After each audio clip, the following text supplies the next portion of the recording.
हम हर दिन बहुत सारे वर्ड्स का यूज़ करते हैं। उनमें से कुछ वर्ड्स ऐसे होते हैं जिन पे या तो हम ध्यान नहीं देते या उनका मतलब नहीं पता होता। उन्हीं में से एक वर्ड है लॉजिक। हम अपने रोज़मर्रा की ज़िंदगी में इस वर्ड का बहुत यूज़ करते हैं कि ये चीज़ लॉजिकल है या इलॉजिकल बातें हैं, या मैं बहुत लॉजिकल हूँ या तुम बहुत इलॉजिकल बातें कर रहे हो। पर असल में लॉजिक होता क्या है? आप शायद कहो वो चीज़ें जो सेंस बनाती हैं, तो कुछ हद तक आप सही हो। लॉजिक एक मेथड या एक टूल है जिसका यूज़ करके हम ये पता कर सकते हैं कि जो हम सोच रहे हैं या जो हम बिलीव करते हैं या हमारे को जो इन्फॉर्मेशन मिल रही है या कोई आर्गुमेंट मिल रहा है, उसके पीछे जो रीज़निंग दी जा रही है, जो कारण दिए जा रहे हैं, वो असल में वैलिड हैं या नहीं है। और सिंपल भाषा में बोलूँ तो लॉजिक को आप एक फ़िल्टर की तरह देख सकते हो, जिसमें से आप जो भी चीज़ डालोगे, जो भी इन्फॉर्मेशन डालोगे, आपको दूसरी साइड से ये पता चल जाएगा कि कोई नॉनसेंस चीज़ तो नहीं है उसके अंदर। अब लॉजिक होते हैं 3 तरह के। पहला है डिडक्टिव, दूसरा है इंडक्टिव और तीसरा है एबडक्टिव। अब हम इजी वर्ड्स में समझते हैं कि ये तीनों लॉजिक होते क्या हैं। तो जो डिडक्टिव लॉजिक होता है वो होता है सबसे सुप्रीम, जो बोलते हैं ना, सबसे अच्छा लॉजिक। डिडक्टिव लॉजिक में क्या होता है ना, हम एक जनरल ट्रुथ जो ऑलरेडी से सब मानते हैं और सब विश्वास करते हैं जिस चीज़ पे, उससे हम एक स्पेसिफिक कंक्लूज़न निकालते हैं। मतलब हम एक ऑलरेडी पता चीज़ से एक ऐसी चीज़ निकालने का ट्राई करते हैं जो एक बहुत स्पेसिफिक है या जो पॉइंट हम प्रूव करने की कोशिश कर रहे हैं। जैसे अब मैं ये बोलूँ कि हर चिड़िया के शरीर पे पंख होते हैं। कौवा एक चिड़िया है, इसलिए कौवे के शरीर पे भी पंख होंगे। ये है डिडक्टिव लॉजिक। यहाँ मैंने क्या किया, एक स्पेसिफिक चीज़ से कि चिड़िया के पंख होते हैं, ये तो हम सब मानते हैं, या ये एक ट्रुथ है, उससे मैंने ये कंक्लूज़न निकालने की कोशिश की कि कौवे के शरीर पे भी पंख होते हैं। ये था डिडक्टिव लॉजिक। जब आप एक जनरल ट्रुथ से, जो सब मानते हैं, उससे एक स्पेसिफिक चीज़ निकालने की कोशिश कर रहे हैं या प्रूव करने की कोशिश कर रहे हैं। और अगर आपकी जो ये जनरल चीज़ है वो सही है, 100% सही है, और आपका जो फ्लो है आर्गुमेंट का वो सही है, वो वैलिडिटी कैसे चेक करते हैं हम आगे देखेंगे। अगर वो आर्गुमेंट वैलिड है तो आपका जो कंक्लूज़न होगा वो 100% सही होगा। क्यों? जैसे हम मैथ्स में कोई क्वेश्चन सॉल्व करते हैं तो उसके स्टेप्स अगर सही हैं तो आपका जो आंसर आना चाहिए वो हमेशा सही आना चाहिए। तो इसी तरह डिडक्टिव लॉजिक होता है। इसे हम मैथ्स में भी यूज़ करते हैं और अपनी डे टू डे लाइफ में भी यूज़ करते हैं। दूसरा होता है इंडक्टिव लॉजिक। अब ये इंडक्टिव लॉजिक क्या है? तो इसे आप मान सकते हो डिटेक्टिव की तरह। डिटेक्टिव क्या करता है, कहीं कोई क्राइम हुआ है तो वहाँ जाएगा और देखेगा आसपास, यहाँ कोई क्लू पड़ा है, यहाँ कोई क्लू पड़ा है, और फिर उस क्लू से ना वो एक कहानी बनाने की कोशिश करता है या एक एक्सप्लेनेशन बनाने की कोशिश करता है कि क्या हुआ होगा। उसे सच में नहीं पता, वो वहाँ प्रेजेंट थोड़ी था, पर वो देख के और एक गेस करने की कोशिश करता है कि क्या हो सकता है, जो बेस्ट एक्सप्लेनेशन है उस जगह की या उस सीन की, क्राइम सीन की, वो क्या हो सकती है। इसी को कहते हैं इंडक्टिव लॉजिक। जब आप क्लूज़ को ऑब्ज़र्व करके कोई कंक्लूज़न या एक्सप्लेनेशन देने की कोशिश करते हो। इसी चीज़ पे वर्क करती है साइंस। जो बिग बैंग थ्योरी हम बोलते हैं ना कि ये तो थ्योरी है, वो थ्योरी ऐसे ही बनी है। हम क्लूज़ को इकट्ठा करते हैं, जो हमारे पास क्लूज़ हैं, ऑब्ज़र्व कर पाते हैं, जो एविडेंस हैं, और उससे एक कंक्लूज़न निकालने की कोशिश की गई है, जिसे बिग बैंग थ्योरी कहा जाता है। और भी सिंपल लैंग्वेज में समझाऊँ तो इंडक्टिव लॉजिक क्या होगा, जैसे मान लो मैं खिड़की पे बैठा हूँ और अब जितने भी कौवे आ रहे हैं ना मेरी खिड़की पे, मैं उनको ऑब्ज़र्व कर रहा हूँ। पूरे दिन में मैंने 100 कौवे ऑब्ज़र्व किए और मैंने देखा कि 100 के 100 कौवे ब्लैक कलर के थे। तो मैं कंक्लूज़न क्या निकालूँगा उससे, कि सारे कौवे ब्लैक होते हैं। पर ये मेरी ऑब्ज़र्वेशन के हिसाब से है, ये सही भी हो सकता है या गलत भी हो सकता है। कई कौवे की स्पीसीज़ होती हैं जो ब्राउन कलर की या ग्रे कलर की होती हैं, या फिर स्पॉटेड वाइट कलर की होती हैं। लेकिन जो मेरा ऑब्ज़र्वेशन है उसके हिसाब से जो सबसे बेस्ट एक्सप्लेनेशन है वो क्या है कि हर कौवा ब्लैक कलर का होता है, मेरे सैंपल साइज़ के हिसाब से। तो इसे कहते हैं इंडक्टिव लॉजिक। अब हम चलते हैं अपने तीसरे टाइप के लॉजिक पे, जिसे कहते हैं एबडक्टिव लॉजिक। इसे आप कह सकते हो हमारा बेस्ट गेस। एग्जाम्पल के लिए, मैं अभी बाहर जाऊँ घर से और मुझे रोड गीली दिखे, तो मेरा सबसे पहला जो बेस्ट गेस होगा वो क्या होगा कि बारिश हुई होगी।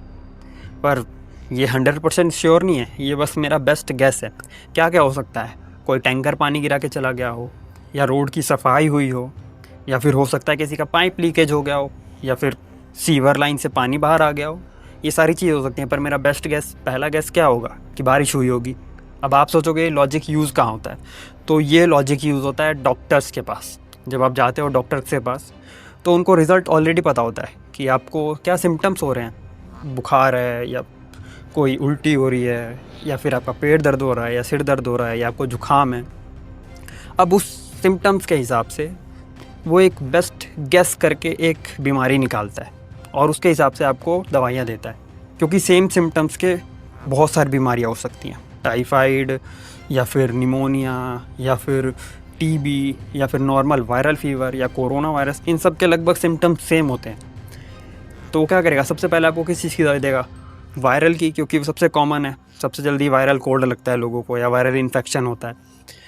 तो वो क्या कर रहा है, बेस्ट गेस कर रहा है आपके रिज़ल्ट को देख के या आपके सिम्टम्स को देख के। तो इस चीज़ में क्या, हमें रिज़ल्ट ऑलरेडी पता होता है और हम बेस्ट गेस करते हैं कि उसका बेस्ट गेस क्या है उस रिज़ल्ट का।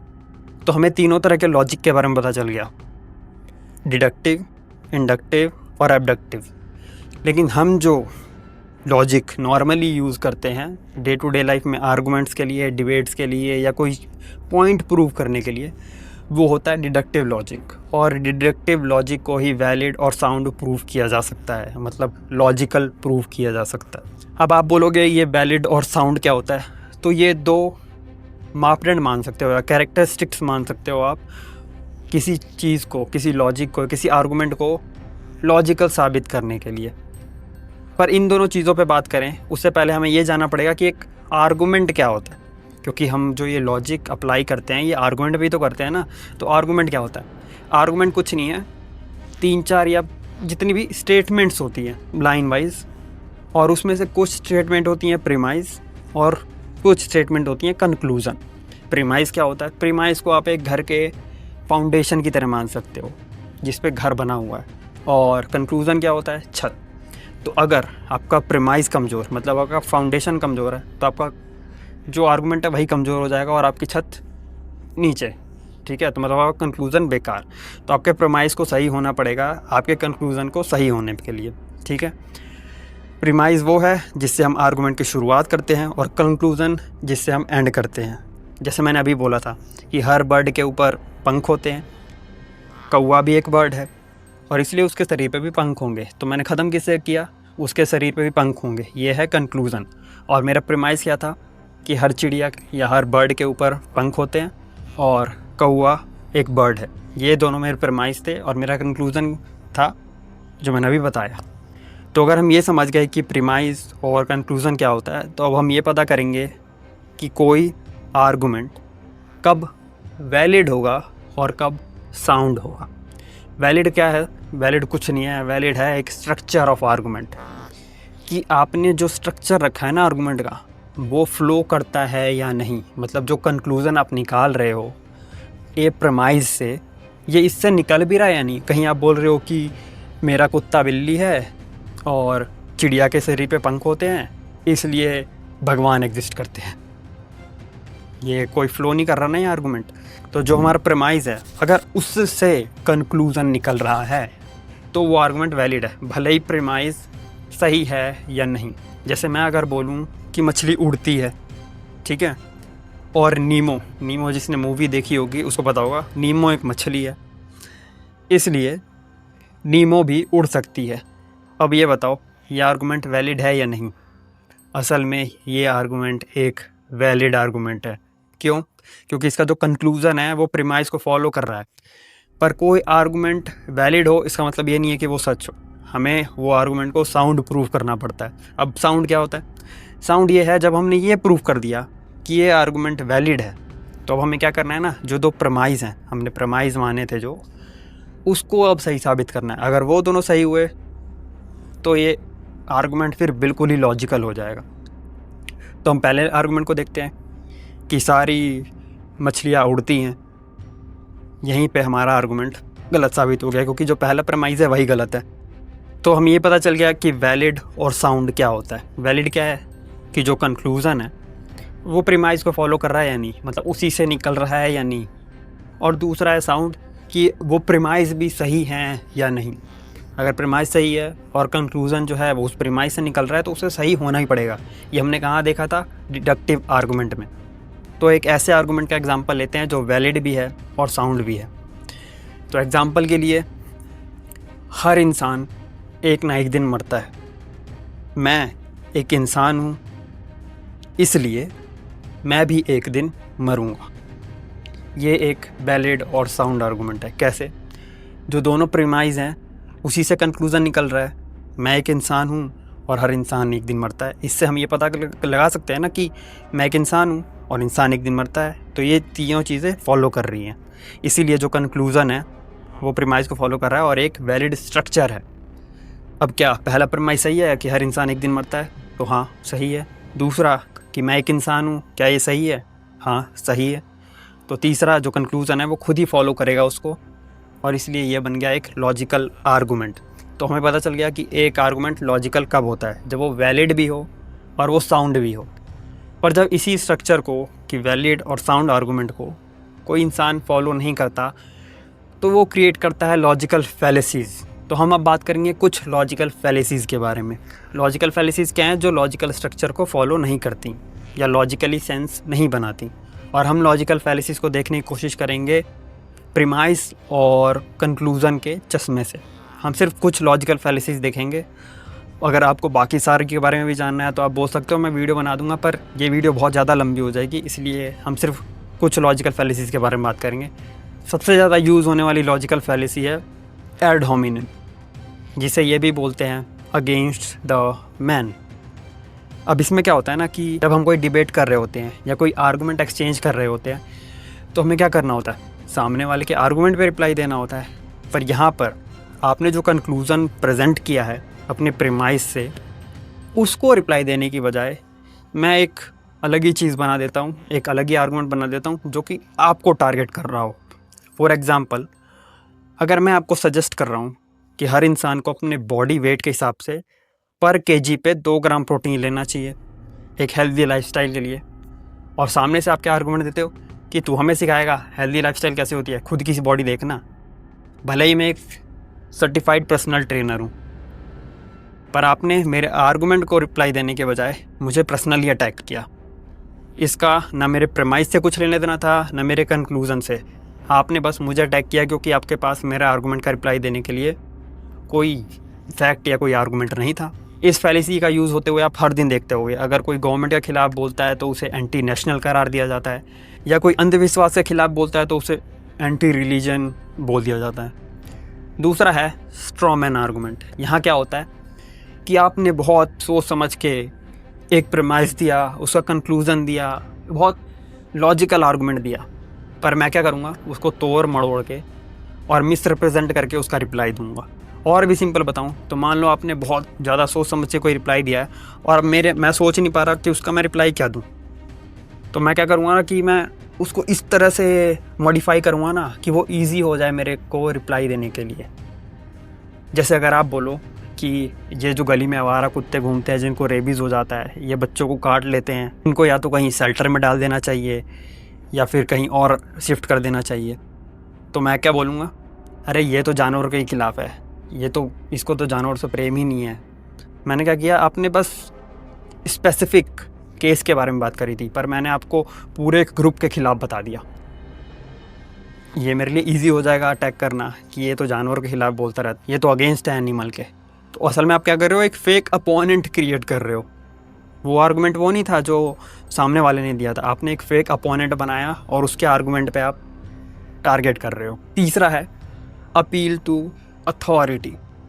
इसमें हम क्या करते हैं ना कि खुद कोई प्रीमाइस और कंक्लूज़न या ट्रूथ ढूंढने की बजाय किसी तीसरे बंदे के या किसी महान पुरुष के शब्दों को कोट कर देते हैं बिना किसी एविडेंस के। जैसे कई लोग बोलते हैं कि आइंस्टाइन भगवान में बिलीव करते थे इसलिए भगवान ट्रू होंगे, पर हम ये भूल जाते हैं कि कोई सच इस बात से सच नहीं होता कि उसे किसने कहा है, वो इस बात से सच होता है कि उसके ऊपर एविडेंस कितने हैं। उस चीज़ को सपोर्ट करने के लिए एविडेंस कितने मौजूद हैं। भले ही उसको कोई भी बोल रहा हो, अगर मैं कोई ऐसी बात आपसे बोल रहा हूँ जिसके पीछे एविडेंस मैं आपको दे रहा हूँ, ये एविडेंस हैं यकीन करने के लिए, इसलिए यकीन मत करो कि मैं कह रहा हूँ, तो मेरी बात भी सही हो सकती है। पर अगर कोई बहुत समझदार, बहुत ऊंचे दर्जे पे बैठा हुआ आदमी कुछ भी बोल रहा है और इसलिए आपको मानने के लिए कह रहा है क्योंकि वो उस पद पे बैठा हुआ है या वो इतना महान है और वो कोई एविडेंस नहीं दे रहा, तो इसे अपील टू अथॉरिटी कहते हैं। यहाँ आप प्रीमाइस इस चीज़ को मान रहे हो कि किसी ने कुछ कहा था, वो एक जनरल ट्रुथ नहीं है, उसे सब नहीं मानते, बस किसी ने कहा था इसलिए आप उसे सच मान रहे हो, तो आपका प्रीमाइस ही गलत हो जाएगा। Fourth one is appeal to popularity. कोई चीज़ बहुत सारे लोग मानते हैं तो वो सच ही होगी। जैसे लोग बोलते हैं कि इतने सारे लोग बोल रहे हैं, वो सब पागल थोड़ी हैं। यहाँ भी आप क्या कर रहे हो, प्रीमाइस में क्या ले रहे हो, लोग मानते हैं, ये एक जनरल ट्रुथ नहीं है, इसके आपके पास कोई एविडेंस नहीं है इस चीज़ को प्रूव करने के लिए, पर आप प्रीमाइस में ही ये चीज़ मान रहे हो कि लोग मान रहे हैं, तो आपका कंक्लूज़न तो वैसे भी डिडक्टिव आर्गूमेंट नहीं बनेगा और कंक्लूज़न वैसे ही बेकार हो गया, गलत हो गया। अब ये चीज़ सही क्यों नहीं हो सकती, क्योंकि एक टाइम था जब पूरी दुनिया ये मानती थी कि ये धरती फ्लैट है, या फिर ये जो धरती है ये सेंटर ऑफ यूनिवर्स है और सूरज इसके चक्कर काट रहा है, सूरज और चाँद इसके चक्कर काट रहे हैं। पर अब हम जानते हैं ऐसा नहीं है, हम सूरज के चक्कर काटते हैं। तो जो सच चीज़ है वो सच ही रहेगी, भले उस पर कोई ना माने या लाखों लोग माने, और झूठ झूठ ही रहेगा, भले ही लाख लोग उसे सच माने।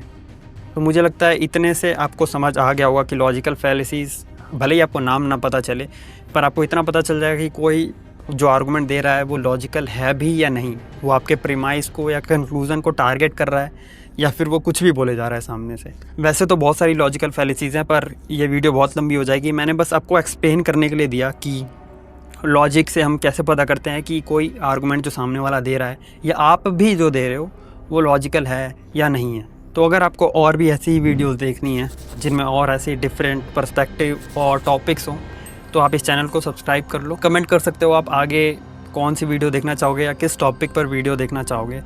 मिलते हैं अगली वीडियो में, तब तक के लिए कीप थिंकिंग।